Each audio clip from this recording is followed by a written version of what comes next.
श्री कृष्णं वंदे जगद्गुरुम इदम श्री सद्गुरुवे नमः।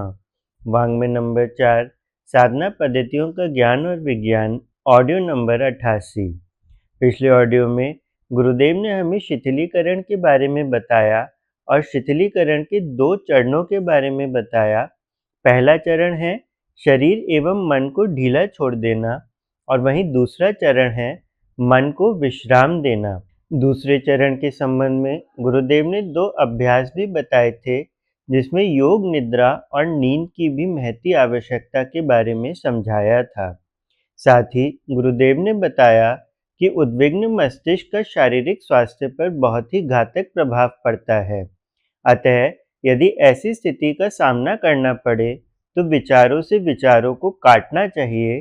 खींच के स्थान पर शांति और समस्वरता उत्पन्न करने वाले विचारों को आमंत्रित करना चाहिए, जो ध्यान बटा सकें, उत्साह बढ़ा सकें। गुरुदेव ने समझाया कि पर्याप्त ऑक्सीजन ना मिल पाने के कारण स्नायुओं में जमी विषाक्तता दूर नहीं हो पाती। ऐसी स्थिति में मस्तिष्क का गड़बड़ा जाना स्वाभाविक है। इसी के साथ थकान के संबंध में गुरुदेव ने कहा कि मनुष्य शरीर की भी यही बात है और दिमाग की भी, कि वे लंबे समय तक काम तो कर सकते हैं पर बीच-बीच में विश्राम मांगते हैं। थकान मिटाने के संबंध में गुरुदेव ने समझाया कि शिथिलीकरण मुद्रा में करना इतना भर होता है कि शरीर को पूरी तरह ढीला कर दिया जाए। मन को कोई भी कल्पना, चिंता आदि करने से रोक देना पड़ता है। दोनों की प्रत्यक्ष गतिविधियां बंद हो जाने से भी उतना विश्राम मिल जाता है, जिससे पिछली थकान उतर सके और अगला काम करने के लिए ताजगी मिल सके। पिछले ऑडियो के अंत में हम पढ़ रहे थे थकान मिटाने के संबंध में निद्रा का महत्व। उसी के बारे में अब क्रमशः आगे पढ़ते हैं। निद्रा आवाहन का यह उपयोगी प्रयोग है। जिन्हें अनिद्रा की शिकायत रहती है, वे इस अभ्यास के सहारे नींद को कुछ ही देर में प्रयोग से बुला सकते हैं। आमतौर से नींद अपनी मन मर्जी से आती है। उसके लिए कई लोग तरसते रहते हैं। देर से या कम मात्रा में हल्की नींद आने पर थकान बनी रहती है। बिस्तर छोड़ने पर भी आलस्य छाया रहता है। शरीर थका टूटा टूटा सा लगता है, किंतु जिन्हें गहरी और पूरी नींद आती है, उन्हें स्फूर्ति भी मिलती है और प्रसन्नता भी। नींद एक प्रकार का पोषण है, जो थके मांदे अवयवों को अभिनव पोषण प्रदान करता है। क्षुधित व्यक्ति को भोजन मिलने पर जिस प्रकार का संतोष होता है, वैसा ही सोकर उठने पर भी अनुभव होता है। निद्रा को बुलाना और भगाना अपने वश में हो जाए तो समझना चाहिए कि एक बड़ी सिद्धि हाथ लग गई। इस उपलब्धि को हस्तगत करने के लिए कुछ दिनों उपरोक्त शिथिलीकरण मुद्रा की साधना करनी पड़ती है। आरंभ में यत्किंचित सफलता ही मिलती है, पर निरंतर लगे रहने पर, अभ्यास ना छोड़ने पर उस प्रयोग की सफलता सुनिश्चित हो जाती है। नींद को समय पर बुला सकना इस आधार पर संभव हो जाता है। इसके अतिरिक्त दिन में कई बार इस प्रयोग को करते हुए थकान से छुटकारा पाया जा सकता है और नई स्फूर्ति का लाभ लिया जा सकता है। अभ्यास काल में निरंतर यह अनुभव करना होता है कि सभी अंग शिथिल हो रहे हैं, इच्छा शक्ति के आदेश का पालन कर रहे हैं, कठोरता त्याग रहे हैं और निर्जीव जैसे बन रहे हैं। चेतनाजन्य उत्तेजना से छुटकारा पा रहे हैं। इस प्रयोग को आंखें बंद करके किसी भी समय किया जा सकता है। कोलाहल रहित किसी भी स्थान पर आवश्यकता एवं सुविधा के अनुरूप इच्छित समय तक यह स्थिति बनाए रहना संभव हो जाता है। अगला शीर्षक तनाव का प्रबंध योग द्वारा। योग शास्त्रों में साधना में उच्च स्तरीय विकास के लिए साधक के चित्त में संप्रसाद वृत्ति अर्थात सहज प्रसन्नता का होना अनिवार्य बताया गया है, किंतु सामाजिक, पारिवारिक और भावनात्मक समस्याएं जनसाधारण से प्राय यह प्रसन्नता छीन लेती हैं। उपासना के क्षणों में भी वह तनावग्रस्त बना रहता है और उसमें वह तल्लीनता नहीं आ पाती, जो साधना की सफलता के लिए अनिवार्य है। मानसिक प्रतिक्रियाओं की यह परस्पर विरोधी खींचतानी तनाव को और बढ़ा देती है। उपासना में बैठने के लिए आसन की स्थिरता भी आवश्यक है व उसके लिए शैथिल्य का अभ्यास आवश्यक है।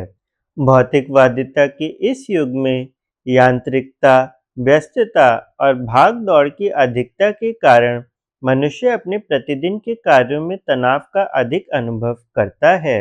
शहर का विश्राम रहित जीवन, औद्योगिक प्रगति के कारण होने वाली भीड़, वातावरण में बढ़ता प्रदूषण, घरेलू समस्याएं आदि उसके मानसिक तनाव को बढ़ाती हैं।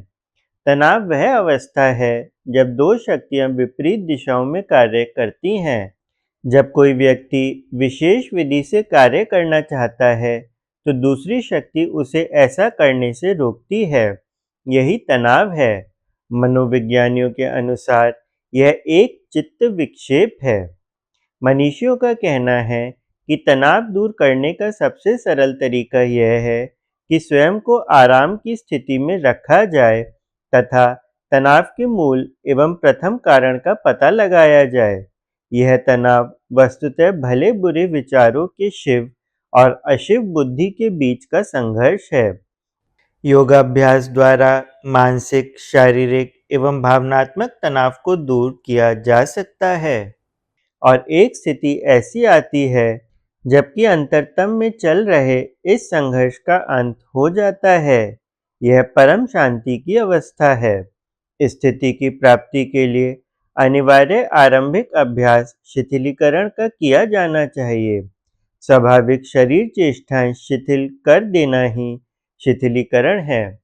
अनुसंधानकर्ता चिकित्सा विशेषज्ञों के अनुसार शारीरिक मानसिक तनाव मनुष्य को असाधारण क्षति पहुंचाते हैं। पाया गया है कि 1 घंटे का क्रोध 1 दिन के बुखार जितनी क्षति पहुंचाता है। शोक, उद्वेग के सघन क्षणों में नींद, भूख सभी गायब हो जाती है। किसी भी कारण से उत्पन्न तनाव न केवल सामयिक पीड़ा उत्पन्न करता है, वरन दूरगामी दुष्परिणाम भी उत्पन्न करता है। इनसे बचने के लिए प्राय लोग शामक औषधियाँ, नींद की गोलियों आदि का सहारा लेते हैं। नासमझ व्यक्ति इसी के लिए नशे का सहारा लेते हैं, किंतु ये उपचार तनाव की जड़ को नहीं उखाड़ फेंकते। योग विद्या विशारदों ने प्राणों के पारस्परिक विरोध को तनाव की उत्पत्ति का कारण बताया है। प्राण ऊर्जा का असंतुलन समूचे काय तंत्र में अतिरिक्त गर्मी भर देता है, विचारों में उलझन उत्पन्न कर देता है और इस प्रकार तनाव एवं प्राण शक्ति का असंतुलन परस्पर पर्यायवाची बन जाते हैं। पौराणिक आख्यान है कि सफेद और काले रंग के 2 पक्षी रस्सी द्वारा खूंटे से बंधे हैं। जब तक वे बंधे रहते हैं, तब तक उड़ने का प्रयास करते ही रहेंगे और ऐसा वे अनेक बार करते रहते हैं। अंततः वे थक कर शांतिपूर्वक खूंटे के पास सो जाते हैं।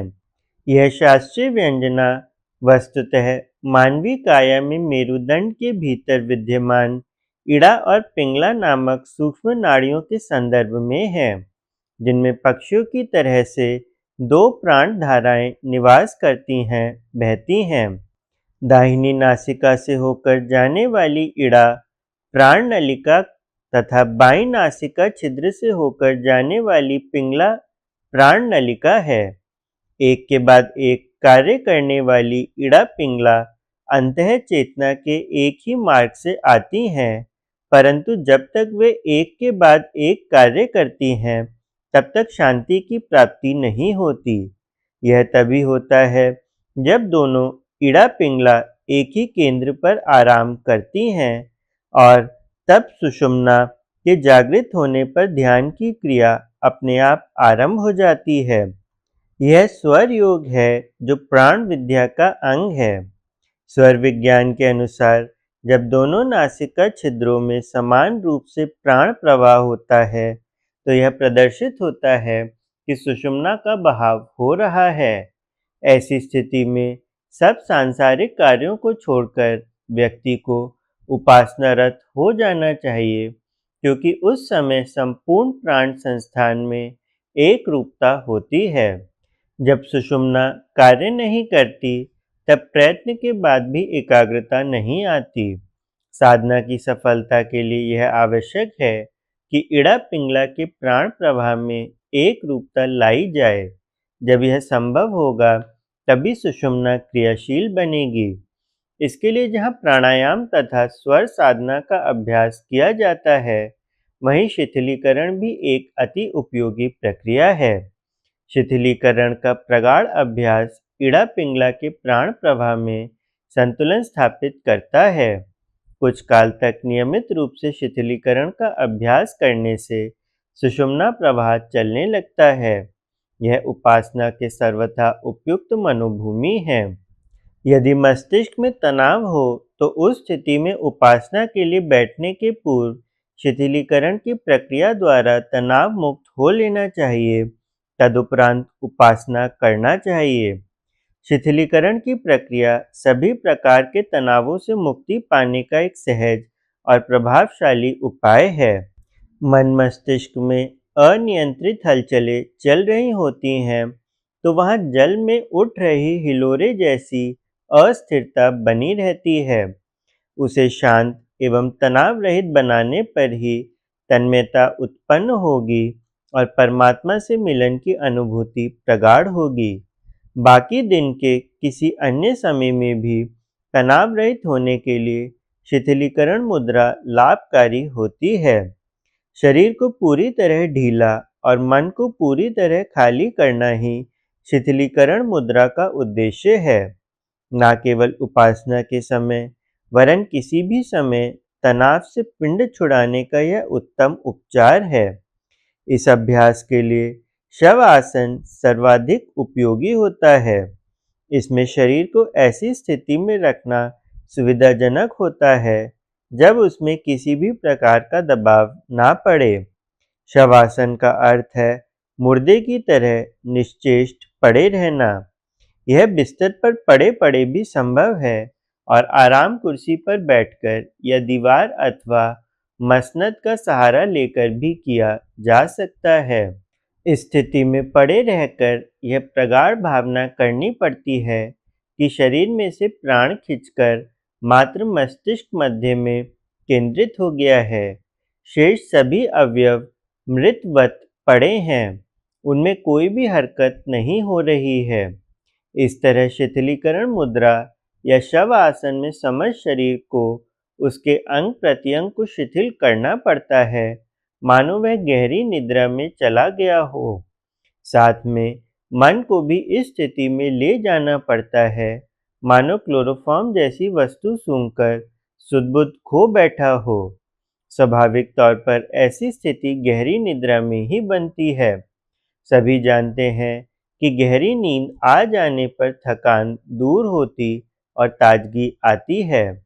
रात को थककर चूर हुआ व्यक्ति जब रात भर गहरी नींद सो लेता है, तो सवेरे उठते ही ऐसी स्फूर्ति, प्रसन्नता और ताजगी का अनुभव होता है, मानो कोई बहुमूल्य टॉनिक लिया है। नया काम हाथ में लेने की उमंगें उठने लगती हैं। प्रकृति का कितना अनुग्रह है कि हम अनेकों कारणों से शारीरिक और मानसिक थकान आमंत्रित करते हैं और उसकी पूर्ति प्रकृति अपने ढंग से इस प्रकार कर देती है कि उसके लिए हमें कोई विशेष प्रयत्न या खर्च नहीं करना पड़ता। कभी-कभी ऐसा होता है कि शरीर या मन इतना अधिक अस्त-व्यस्त या उत्तेजित होता है कि उसके सामने प्रकृति प्रेरणा उतना काम नहीं कर पाती जितना कि उसे करना चाहिए। ऐसी दशा में या तो नींद आती ही नहीं या इतनी हल्की उथली आती है कि उसका प्रभाव नगण्य जितना होता है और थकान मिटने का सुयोग बन नहीं पाता। ऐसी दशा में लोग आमतौर से नशीली वस्तुएं लेते हैं। केमिस्टों की दुकानों पर ऐसी वस्तुएं विभिन्न नामों और रूपों में ट्रैंक्विलाइजर्स के रूप में बिकती हैं। उन्हीं का सेवन करते हैं। उनके कारण खुमारी भर आती है। मनुष्य सुध बुध भर भूलता है, पर उस ताजगी का लाभ नहीं ले पाता जो स्वाभाविक रूप से आने वाली गहरी नींद द्वारा मिलती है। फिर एक कठिनाई और भी है कि ट्रैंक्विलाइज़र आदत का अंग बनते जाते हैं। उनका प्रभाव घटता जाता है, अधिक मात्रा लेने की जरूरत पड़ती है। इतना ही नहीं, उनके अन्य रूप में दुष्प्रभाव अर्थात साइड इफ़ेक्ट भी उभरते हैं। उन कारणों में शरीर नई व्याधियों से ग्रसित होता है। इस स्थिति में सरल उपाय शिथिलीकरण मुद्रा के अभ्यास का है। इसमें प्रधानतया मनोबल का उपयोग करना पड़ता है।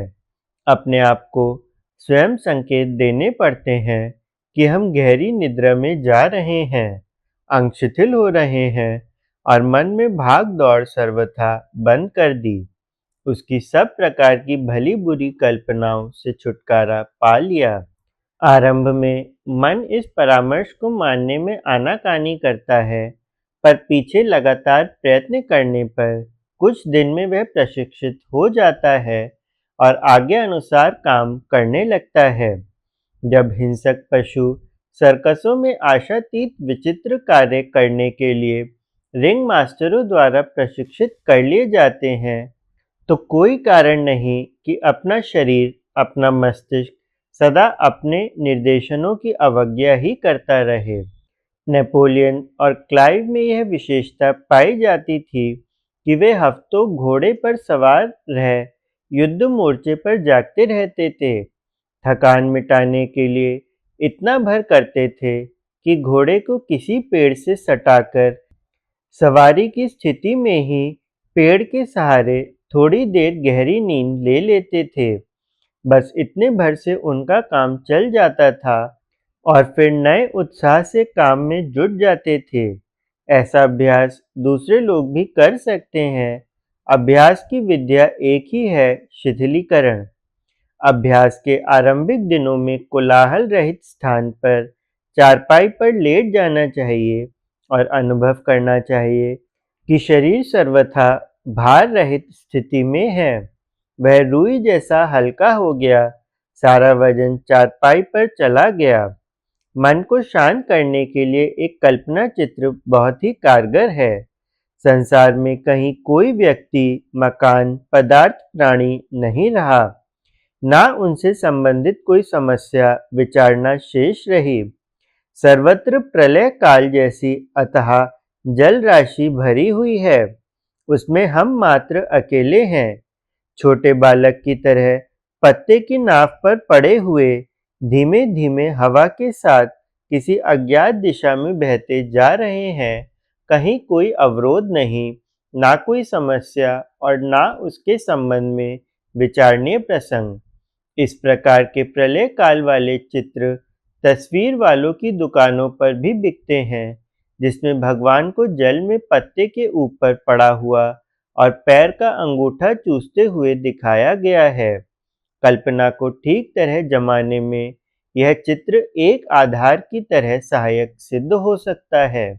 अपनी मृत्यु की कल्पना यदि डरावनी ना लगे, तो वह भी कारगर सिद्ध हो सकती है। कल्पना करनी चाहिए कि शरीर और मन मूल अवस्था में शांत निचेष्ट पड़े हैं। हमारा प्राण उसमें से निकल गया और परलोक में ऐसी व्यवस्था हो गई कि जिंदगी भर की थकान दूर करने के लिए लंबी अवधि तक एक मुलायम पलंग पर ऐसे वातावरण में सोने को मिल गया जहाँ सर्दी, गर्मी, मक्खी, मच्छर आदि का कोई व्यवधान नहीं है। जो चिंताएं, समस्याएं, जिम्मेदारियां सिर पर थीं, वे मरे हुए शरीर के साथ हजारों मील नीचे रह गईं और हम उस स्थिति से बहुत ऊंचे उठकर सर्वत्र नए वातावरण में आ गए। युवावस्था में कठोर श्रम करने के बाद तुरंत नींद आ जाती है, पर वृद्धावस्था में ठीक उसका उल्टा होता है। बूढ़े लोग थकान से कराहते और नींद ना आने की शिकायत करते हैं। ऐसी अवस्था में गर्म पानी की बाल्टी में पैर रखकर बैठना और फिर पैर पोंछकर सो जाना लाभदायक पड़ता है। किन्हीं-किन्हीं को किसी गंभीर विषय की किताब पढ़ते-पढ़ते नींद आ जाती है। सिर और पैरों की मालिश मन ही मन करा लेना या उस प्रकार की भावना करने लगने से भी राहत मिलती है। मानसिक चिंताएं, घाटा, अपमान, मुकदमा, आशंका, भय, निराशा जैसे विचार मानसिक तनाव उत्पन्न करते हैं। तनाव की स्थिति में नींद उड़ जाती है और तब थकान का दूना अनुभव होता है। ऐसी स्थिति में कोई मनोरंजन, किस्से, कहानी कहने या सुनने लगना विचारों का केंद्र बिंदु बदल देता है और नींद आने लगती है।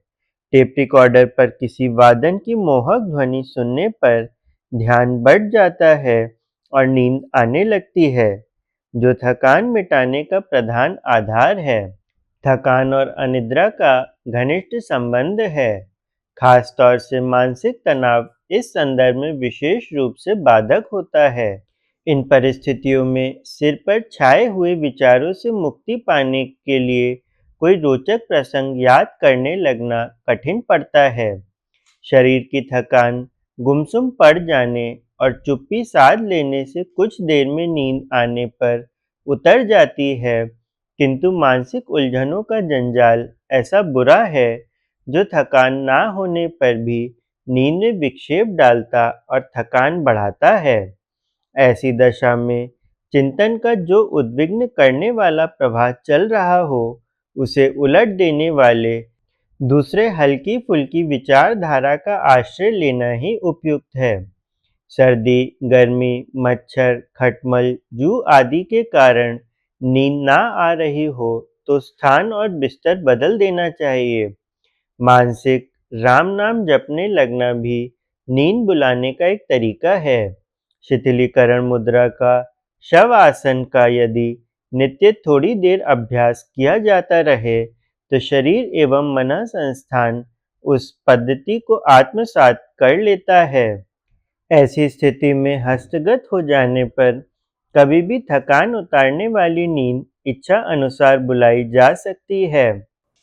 विनोबा हर मौसम में शाम को 6 बजे सो जाते थे और नियत समय पर जग जाते थे। गांधी जी का भी नींद पर नियंत्रण था। ऐसे लोगों को थकान जन्य कष्ट नहीं भुगतने पड़ते। इस प्रकार के शिथिलीकरण के नियमित अभ्यास से शारीरिक मानसिक तनावों पर पूरी तरह नियंत्रण हो जाता है। यह मनोनिग्रह की भी प्रथम भूमिका है। उच्च स्तरीय आध्यात्मिक साधनों एवं ध्यान के लिए यह मन स्थिति आवश्यक है। इससे उपासना में भी प्रगति होती है और दैनंदिन जीवन में भी सहज प्रसन्नता समाई रहती है। प्रारंभ में शिथिलीकरण का अभ्यास 10-15 मिनट तक करना चाहिए। बाद में इसे आधे घंटे तक बढ़ा सकते हैं। आध्यात्मिक विकास के इच्छुक प्रत्येक साधक को यह अभ्यास बहुत सहायक सिद्ध होता है। सभी को प्रणाम। 21वीं सदी उज्जवल भविष्य। भारत माता की जय। वंदे मातरम। सभी को प्रणाम। वाग्मय अर्थात शब्द विचार भावनाओं का दिव्य देव संग्रह परम पूज्य गुरुदेव युग दृष्टा की इस धरोहर को ऑडियो रूप में सुनने के लिए चैनल को सब्सक्राइब करें, वीडियो को लाइक करें, नोटिफिकेशन ऑन करें, गुरुवाणी जन जन तक पहुँचाएं। जय महाकाल। हृदय से आभार।